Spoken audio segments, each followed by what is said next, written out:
As melhores tretas de Cavaleiros do Zodíaco. É isso que decidiremos hoje, agorinha. Começando pelos arcos da Guerra Galáctica e dos Cavaleiros Negros, que não são lá os preferidos dos fãs, é verdade. Tem as lutinhas bem meia boca, mas também tem muita coisa legal. Então, agora chega de sentimentalismo!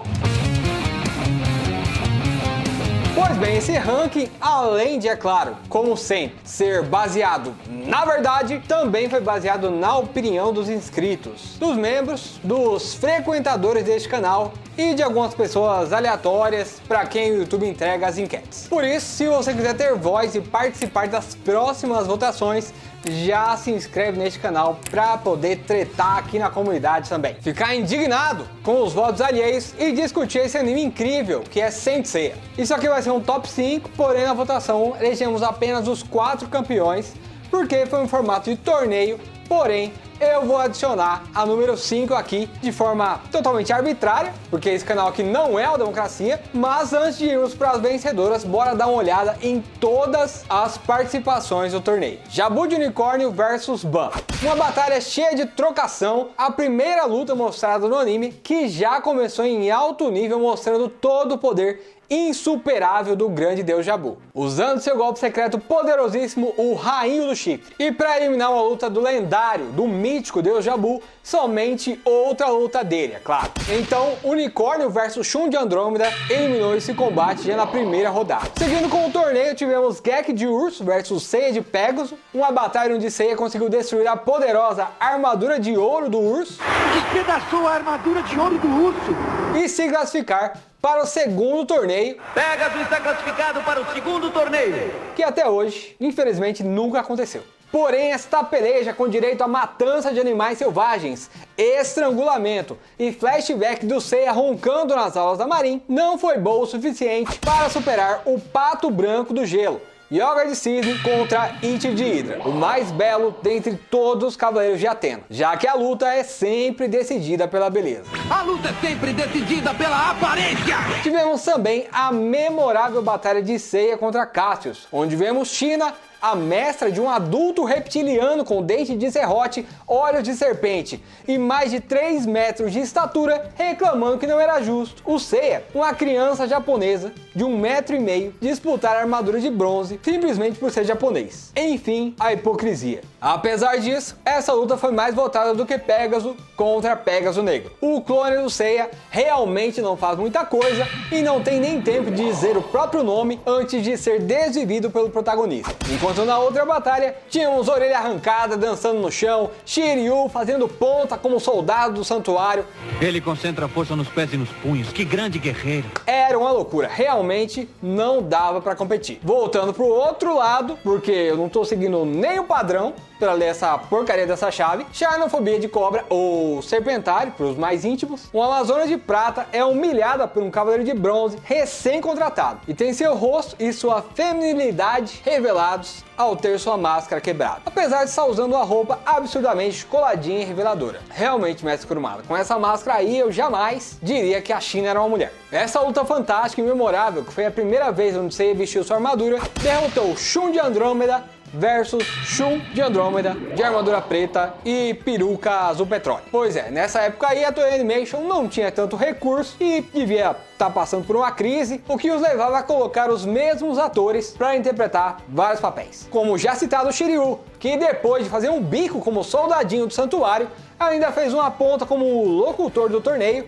Urso acaba de receber um golpe voador do Pégaso antes de subir no ringue para lutar contra a Seiya de Pégaso na próxima batalha desse torneio aqui. Um combate memorável, com trocação, estratégia, bichinhos aparecendo atrás dos personagens e uma polêmica que segue até hoje entre os fãs, que discutem ferozmente se o protagonista venceu por protagonismo ou não. E se isso é um problema, considerando que é ele quem protagoniza a obra. Brigue aí nos comentários para resolver. Digo, opine aí embaixo, por favor. Essa luta aí eliminou Ikki de Fênix versus Nath de Lobo, um arranca-rabo que acabou mais rápido do que o dinheiro quando cai na minha conta no começo do mês, e impediu a gente de ver todo o potencial que a última máscara teria para nos mostrar em ação. A última máscara! Continuando a saga de Shiryu, o homem que mais trabalha nesse anime, agora ele teve que usar lente de contato para interpretar o papel de Dragão Negro e lutar contra ele mesmo. Um combate com sangue, mas muito sangue. Como é que cabe tanto sangue dentro de uma pessoa, já que ele já tinha doado metade do sangue do corpo? Aí eu não sei. Mas também eu não sou médico e de repente é assim mesmo que funciona, né? E essa rinha de cabeleira eliminou Cisne contra Cisne Negro. Essa luta do Yoga, onde ele mostra ser um cara desenrolado com várias técnicas, um cara piedoso que queria deixar o Cisne Negro viver, mas o cara preferiu se sacrificar pelo patrão. Esse aí vestia a camisa mesmo. Agora quem não veste a camisa de jeito nenhum, pertencendo ao time dos Calorentos do Zodíaco, composto por Shiryu, Doku e Aioros, era Guild, o mestre louco de pedra do Ikki, que queria transformar o menino em uma máquina à base de ódio, vingança e sem nenhum sentimentalismo. Se você quiser saber mais sobre o passado desse mestre exemplar, o Cavaleiro do Diabo, recentemente fizemos um vídeo completar sobre ele. Vou deixar aqui nos cards e no final desse vídeo para você conferir se quiser. A luta final dele contra Ikki foi eliminada, assim como ele, pelo próprio Ikki, enfrentando Yoga de si. Também pudera.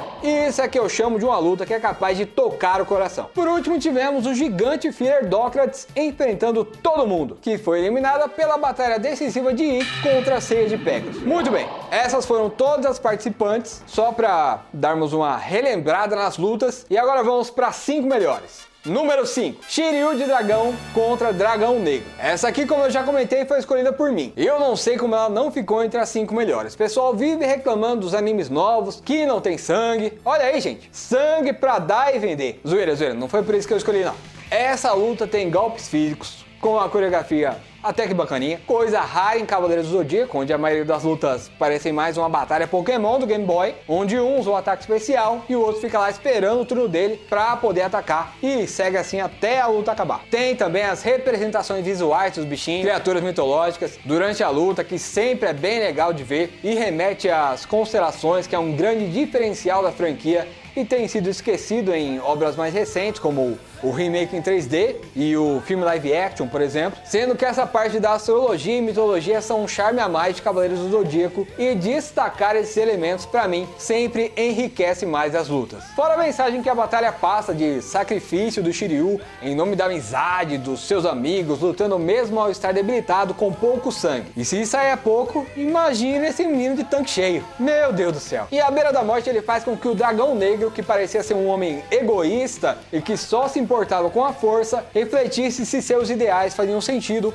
chegando à conclusão de que os valores e o propósito de Shiryu eram muito mais nobres e por isso ele merecia continuar vivo em seu lugar. Sem contar um algo a mais, que é essa música que é referenciada em todos os vídeos deste canal.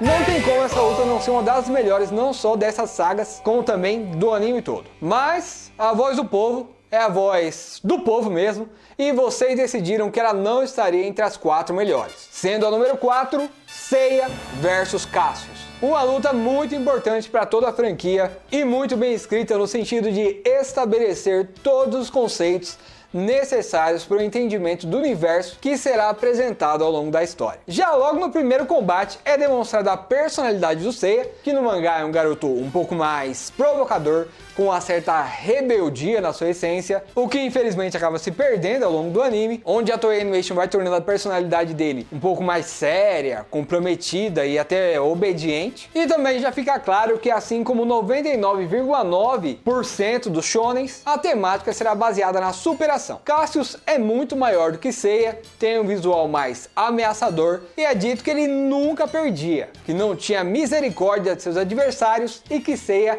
já o havia enfrentado antes, mas nunca o havia derrotado. A partir disso, já era possível inferir que o personagem principal era alguém que teria uma jornada de evolução, encontrando adversários mais fortes e superando eles através dos ensinamentos de sua mestra e de sua própria força de vontade. O Seiya sofre preconceito por sua origem, sua raça, que já demonstra até o tom político da história, onde o autor sugere que a origem de alguém não é algo definidor de seu valor ou de suas possibilidades. Uma mensagem claramente antirracista e antinacionalista de um autor que tinha como foco uma história que não seria restrita apenas ao Japão e sim voltada voltada a povos de diferentes etnias e culturas. O santuário não é apenas para os gregos, tal qual Saint Seiya não seria apenas para os japoneses. Mari e China são introduzidas como mestras, as duas primeiras mestras são mulheres firmes, duras, definindo que o poder e a habilidade nessa história também não estariam relacionadas a gênero. Mesmo presas a conceitos ultrapassados de que o universo dos cavaleiros era algo restrito ao masculino,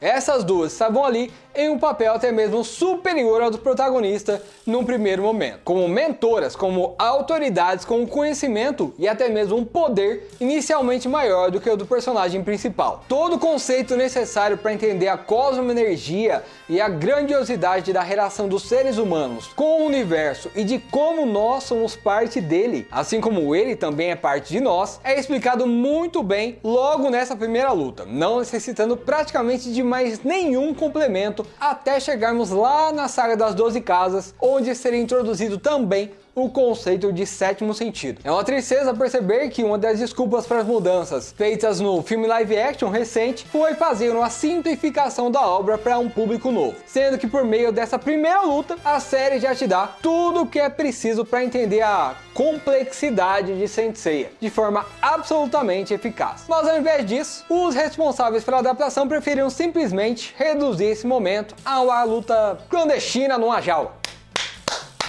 Na minha opinião, essa luta deveria estar em uma posição um pouquinho melhor, por tudo que ela representa, mas fica aí de acordo com os votos do torneio. Número 3. Yoga de Cisne versus Ikki de Fênix. Um dos combates mais equilibrados e cheio de reviravoltas do começo do anime, Yoga estava confiante em sua vitória, mas acaba sendo surpreendido por Ikki já conhecer sua técnica por meio do Cisne Negro, acaba derrotado e ainda volta para um segundo round, onde mostra ter aprendido a lidar com o golpe fantasma de Fênix e teria até conseguido derrotar o Ikki se não tivesse sido impedido por Shun. Realmente são lutas muito boas, da época em que o Kurumada Sensei ainda levava ao pé da letra a afirmação de um golpe não funciona duas vezes com o mesmo cavaleiro. Número 2. Shun de Andrômeda versus Jabu de Unicórnio. Aqui presenciamos um guerreiro muito poderoso, capaz de derrotar inimigos de patentes superiores sem fazer muito esforço, aquele que é um dos mais poderosos, se não o mais poderoso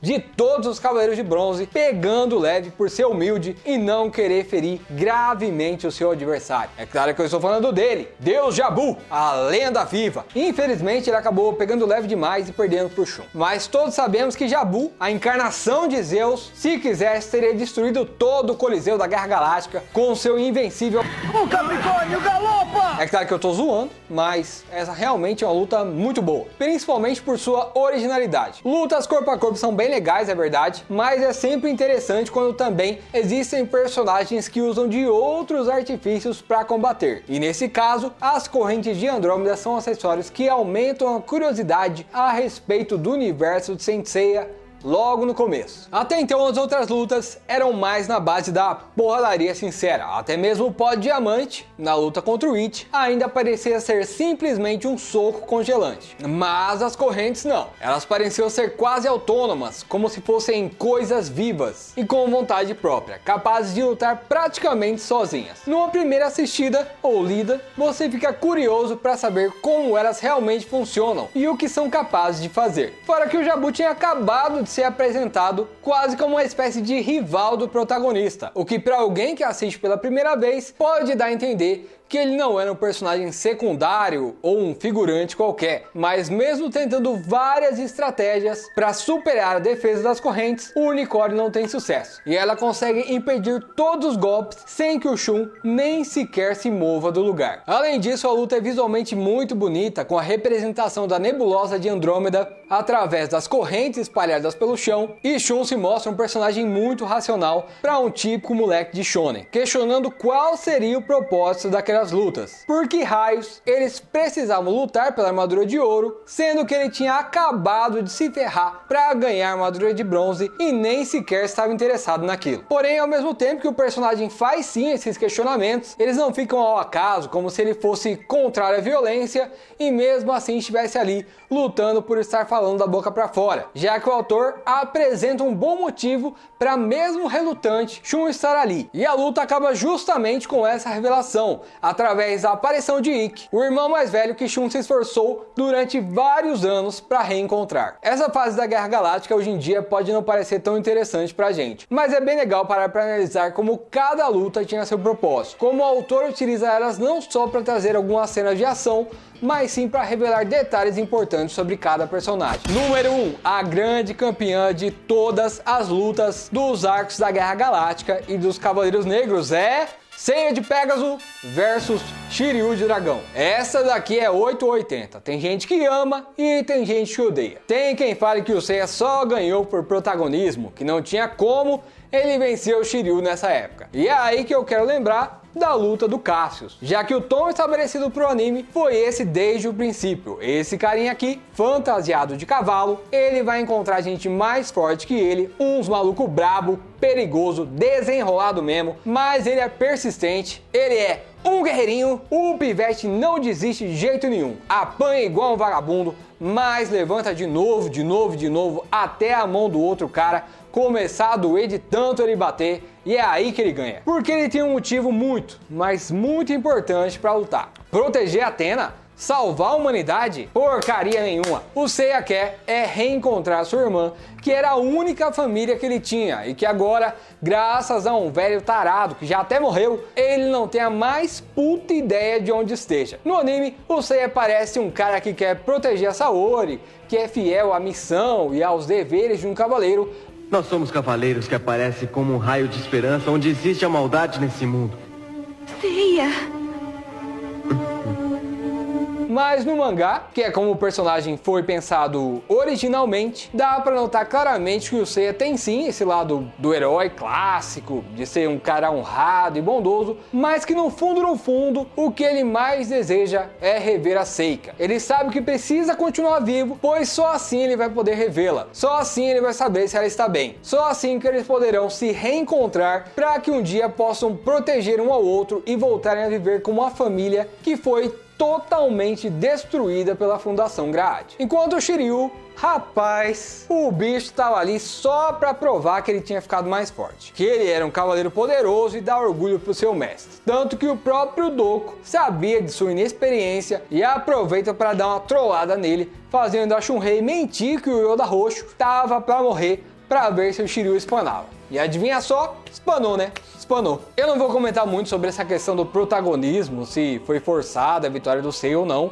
até porque já falei disso em vários vídeos aqui do canal, e você pode ver, por exemplo, na nossa série Evolução de Poder, onde analisamos todas as lutas dos Cavaleiros de Bronze e falamos delas de forma mais detalhada. Porém, não deixe de comentar aí o que você acha dessa luta. Será que ela merecia mesmo ser a melhor desses dois arcos? Qual seria o seu top 5 dessas partes? E se você quiser, qual seria o seu top 5 do anime inteiro? Deixa aí embaixo que eu quero muito saber. Muito obrigado por assistir até aqui, eu espero que você tenha gostado do vídeo. Não esquece de se inscrever, deixar o like e, se possível, compartilhar, porque ajuda demais. Mas se você quiser ajudar mais ainda a manter o nosso trabalho aqui no YouTube, considere se tornar um membro pelo botão Seja Membro. Deixar um valeu demais ou confira outras formas de ajudar a gente pelos links no comentário fixado. E se você tá de bobeira e por acaso ainda não viu a série Evolução de Poder, dá uma conferida na playlist que eu vou deixar bem aqui, ó. Valeu, até mais!